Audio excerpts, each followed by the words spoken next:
7 pays qui se préparent sérieusement à la Troisième Guerre mondiale.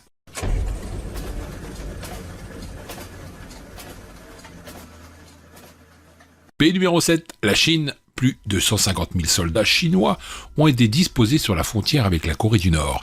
La Chine se prépare à la guerre et à une invasion américaine, mais aussi à faire face à l'afflux des réfugiés nord-coréens, même si les médias américains expliquent que la Chine serait du côté des États-Unis. Des images de soldats chinois en train de se mettre en position font le tour du monde.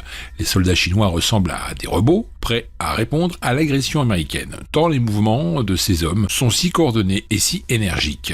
La Chine se tient prête à répondre à la menace d'une troisième guerre mondiale, si proche suite à l'intensification des tensions dans la péninsule coréenne suite à la crise entre les États-Unis et la Corée du Nord. La Chine a déjà lancé la construction de camps de réfugiés sous ses frontières avec le voisin nord-coréen. La nouvelle sur la construction de ces camps intervient alors que Washington a fait savoir par la voix de son secrétaire d'État, Rex Tillerson, qu'il est prêt à s'asseoir avec un Pyongyang à la table des négociations. Sans condition préalable à un éventuel afflux du nord-coréen montre visiblement que même l'allié chinois n'a pu calmer le feu entre Pyongyang et les États-Unis de Trump. Pékin prend les mesures nécessaires en guise de prévention, évidemment. Selon les informations, 5 localités sont prévues pour la construction de camps de réfugiés potentiels dans ces 3 villages et 2 villes à la frontière chinoise. Une mesure logique, sûrement, pour faire face à une guerre si réelle et si proche, jugent les consommateurs nord-coréens. Pays numéro 6, les États-Unis. Le leadership sioniste, impérialiste et globaliste américain ne peut évidemment pas gouverner le monde entier avec la présence de la Russie et de la Chine.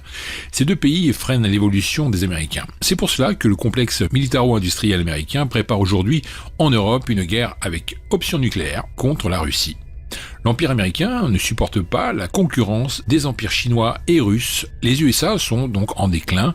La seule chose que ce pays sache faire, c'est de fabriquer des armes et s'en servir. ADN de violence d'ailleurs constitutionnelle. Plusieurs spécialistes de guerre américains affirment que l'invasion militaire de la Russie ne pourrait être exécutée avec succès par les USA que d'ici 2025. Après quoi, les chances de succès chuteront de façon spectaculaire, puisque le Pentagone va permettre sa supériorité technologique dans de nombreux domaines face à l'armée russe et chinoise, et le conflit se transformerait en une guerre mondiale, avec l'utilisation d'armes nucléaires. Les États-Unis n'ont que seulement 4 ou 5 années d'avance technologique sur ces 2 rivaux. En ce qui concerne le peuple américain, construire son abri souterrain est devenu une véritable obsession depuis la guerre froide, lorsque les États-Unis craignaient une guerre nucléaire, mais il s'agirait cette fois d'un véritable comeback.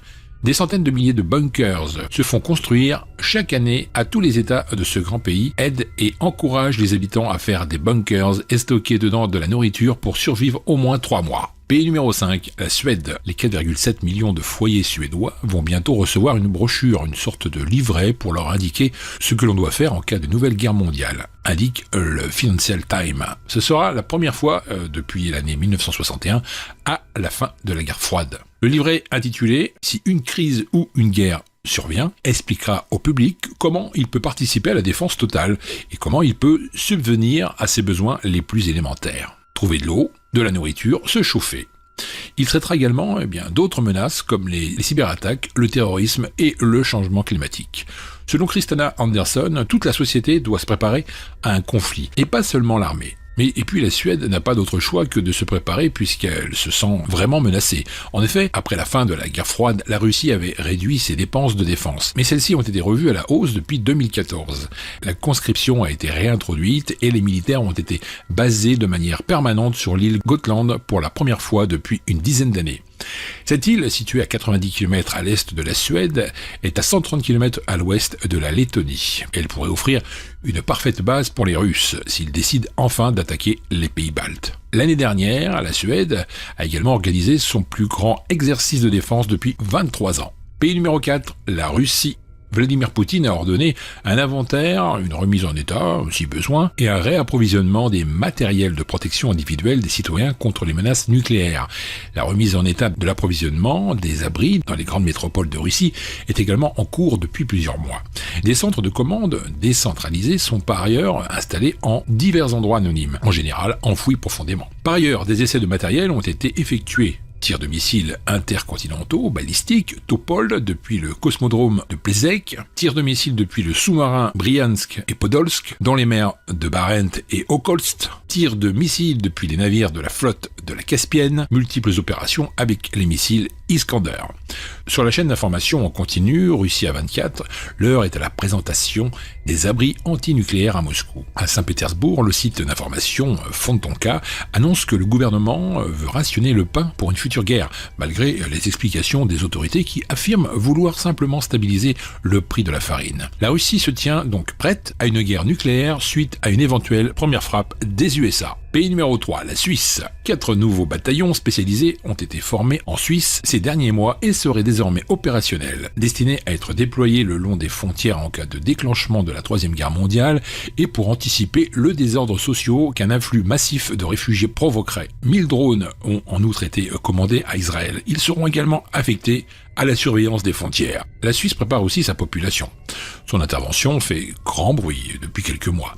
L'ex-chef de l'aide humanitaire suisse, aujourd'hui à la tête de l'exercice du réseau national de sécurité, Tony Fritsch, avait recommandé aux ménages de constituer des réserves alimentaires, une pratique largement abandonnée depuis 1982 et l'adoption de la loi sur l'approvisionnement économique du pays. Or, selon le scénario catastrophe mené l'an dernier par le RNS, les résidents devraient être préparés à affronter des scénarios catastrophes pour la Troisième Guerre mondiale. La quantité de provisions à constituer est assez impressionnante. Les réserves pèsent un peu plus de 200 kilos. Autant dire qu'il faut avoir des étagères très solides à la cave. Question de budget. La facture s'élève quand même un peu moins de 600 francs suisses. N'oublions pas que la Suisse est le leader pour le nombre d'abris atomiques. Les articles 45 et 46 de sa loi fédérale sur la protection de la population et sur la protection civile stipule que chaque habitant doit disposer d'une place protégée dans un abri situé à proximité de son lieu d'habitation et atteignable dans un délai raisonnable.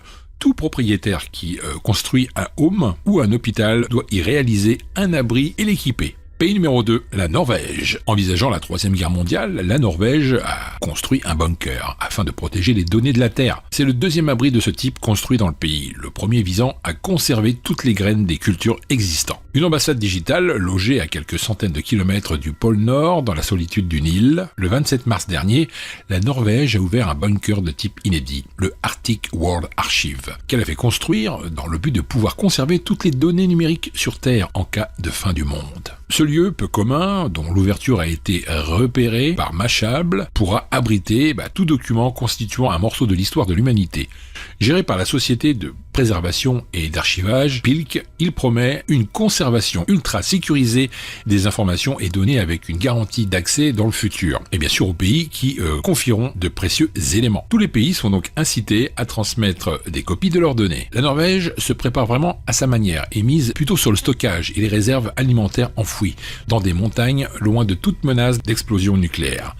Et même si la Norvège recevra elle aussi des bombes atomiques, des centaines de bunkers qu'elle aura construits vont tenir le choc. Selon les spécialistes, la Norvège a de quoi survivre durant 5 années en cas de nouvelle guerre nucléaire. Et c'est largement suffisant parce que la nouvelle guerre mondiale devrait être très courte. Celui qui attaquera en premier détruira l'autre. Pays numéro 1, l'Algérie. On sait tous que l'Algérie est la petite protégée de la Russie. Et Poutine n'a pas l'intention de lâcher ce pays allié qui lui sera très précieux dans une éventuelle Troisième Guerre mondiale. C'est pourquoi les services de renseignement russes informent l'Algérie de toutes les menaces qui viennent soit de l'intérieur, soit de l'extérieur. Cependant, les menaces soulignées par Moscou ne sont pas nouvelles pour les services de renseignement algériens. Il n'y a pas de menace qu'ignorent les services de renseignement algériens, soumis à une très forte pression depuis le début de la guerre civile en Libye. Les forces de sécurité algériennes ont misé sur leur expérience acquise sur le terrain de la lutte antiterroriste. En un temps relativement court, des milliers d'informations et de témoignages de première main ont été analysés et regroupés par les services de la DRS engagés dans une course contre la montre contre tout genre de menaces. Il faut souligner que la Russie prépare sérieusement l'Algérie pour une Troisième Guerre mondiale. L'Algérie est le seul pays d'Afrique et l'un des rares pays dans le monde à avoir reçu le système de défense anti-aérien S-500, qui est le plus développé et le plus sophistiqué de nos jours. Soyez sûrs, mes chers amis, que ces systèmes de défense aérien S-500 ne sont pas là pour contrer les missiles ou les avions du Niger, du Mali ou de la Libye, mais plutôt pour contrer le bombardier et les drones futuristes des Américains de l'ensemble des pays membres de l'OTAN. Il faut surtout souligner les énormes livraisons missiles anti-chars très puissants qui se comptent en dizaines de milliers capables de percer tout type de blindage. Je pense que l'Algérie jouera un jeu majeur dans la région du Grand Maghreb lors de cette nouvelle guerre en approche. C'est tout pour moi les amis aujourd'hui, on arrive à la fin de cette vidéo, partagez-la avec vos amis Facebook, Twitter et les autres réseaux sociaux pour que tout le monde soit conscient de ce qui se passe actuellement. Pour moi, je vous retrouve dans la prochaine vidéo qui s'affiche maintenant sur l'écran. Allez, à tout de suite ou à bientôt, bye.